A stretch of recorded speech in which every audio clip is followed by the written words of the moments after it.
কৃষ্ণ মাতাজি। হরে কৃষ্ণ। আচ্ছা, এই জীবনে চলার পথে আমরা কি কখনো মিথ্যার আশ্রয় নিতে পারি? হ্যাঁ, সদা সত্য কথা বলা, সৎ পথে চলা ধর্মের মূল কথা।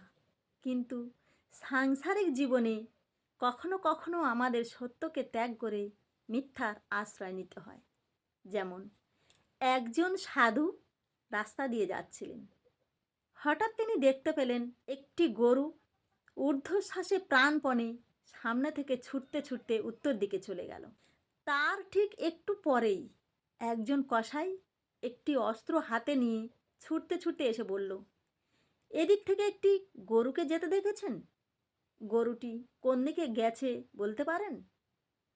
সাধু বুঝতে পারলেন, যদি সত্যি কথা বলি তাহলে গরুটি মারা পড়বে, আর যদি মিথ্যা কথা বলি তাহলে আমার এতদিনের জপ তপ ধ্যানের সমস্ত পুণ্য বিফল হয়ে যাবে। তখন সাধু ধর্মসংকটে পড়লেন।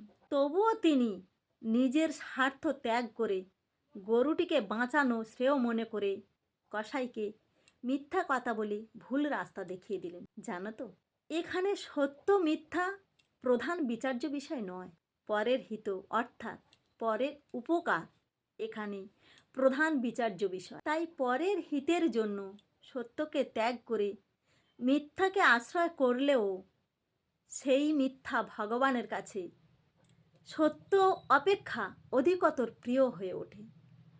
তাই কখনো কখনো আমাদের পরের হিতের জন্য সত্যকে ত্যাগ করে মিথ্যাকে আশ্রয় করা যেতে পারে, আর এটাই সর্বোত্তম মানব ধর্ম। হরে কৃষ্ণ।